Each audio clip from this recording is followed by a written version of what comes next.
Good evening and welcome to Freedom is a Constant Struggle with your host Kilu Nyasha and engineer Arnell Valle.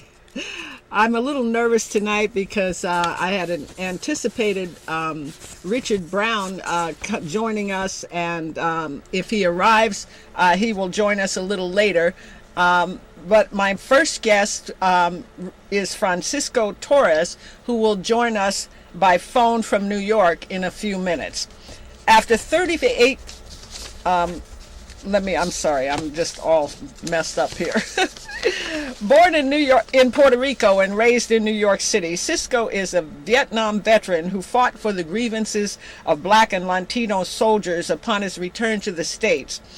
Also a former Black Panther, he has been a community activist since his discharge from the military in 1969 and continues to work with troubled youth in his Queens community.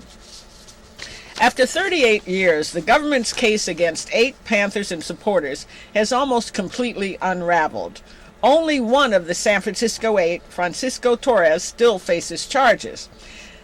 The 8 were arrested in January 2007 in California, New York, and Florida on charges related to the 1971 killing of a San Francisco police officer.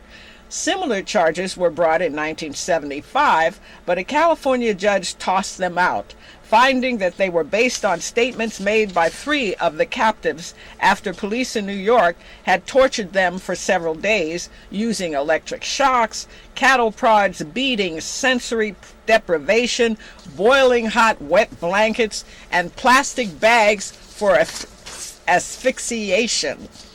Last July, Herman Bell and Jaleel Muntakim, also known as Anthony Bottom, were sentenced to probation and time served after Herman pled to voluntary manslaughter and Jaleel to conspiracy to voluntary manslaughter.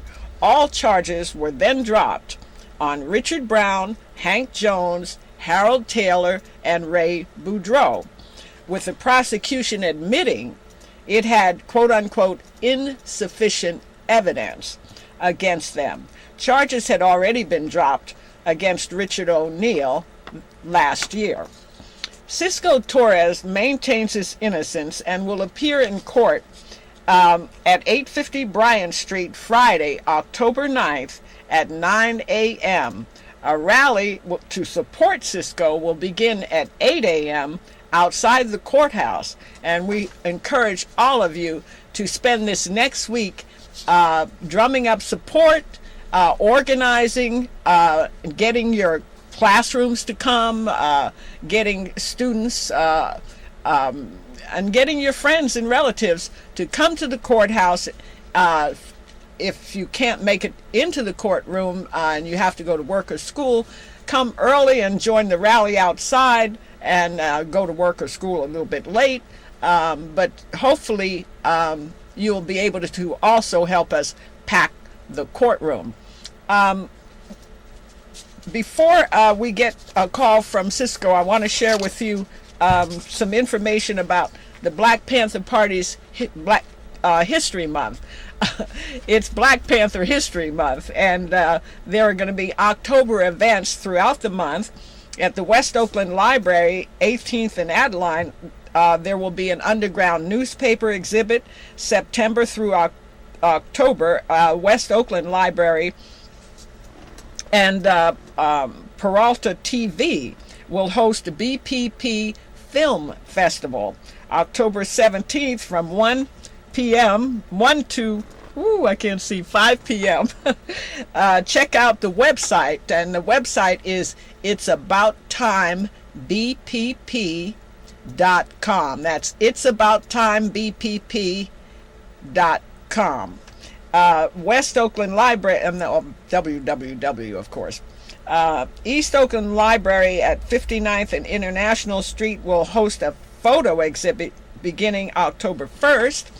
And Laney College on campus will have the underground newspapers of the 60s and 70s exhibit beginning October 1st as well. The main library in downtown Oakland, October 18th from 2 to 8 p.m. The program will start. Uh, I think we've got Cisco. Hello, Cisco. Yes, it is, Kilo. All right. I'm so glad to hear from you. Welcome to Freedom is a Constant Struggle. How are you? Thank you. All right, fine. Thank you. All Nice to hear right. your voice. Yeah, unfortunately, Richard is not in the studio. He didn't make it. We don't know what happened, but if he comes in late, he'll be able to join us.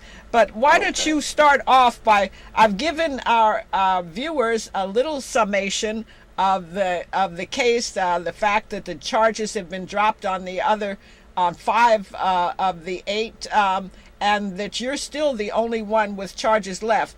So, Cisco, will you talk a little bit about what this case is about and why you're still facing these charges, and just go from there.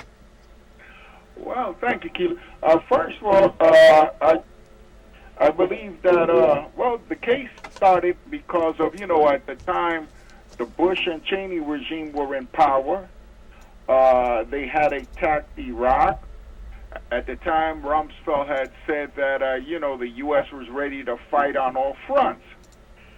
Now, they had studied the Nixon administration during, and what had happened during the Vietnam War. And so they figured that what they do was take a preemptive strike. That is, because there was a lot of dissatisfaction with the war in Vietnam, here and abroad. So the Bush and Cheney administration decided that they would take a preemptive strike. That is to stop and curb dissidents before it started. And so what they did was they started rounding up, old activists. And those old activists happened to be us. And so what they did was, under the name of so-called cold case, they started rounding up people who had been active before, and it was really a roundup. It just wasn't a roundup of us, the San Francisco 8. There were people throughout the country who were being questioned and being rounded up under the guise of cold cases. Understand that there were a lot of anti-imperialists. There were people in the Nation of Islam who were questioned. And they were really, like I said, ready to round up people throughout the country. But, of course,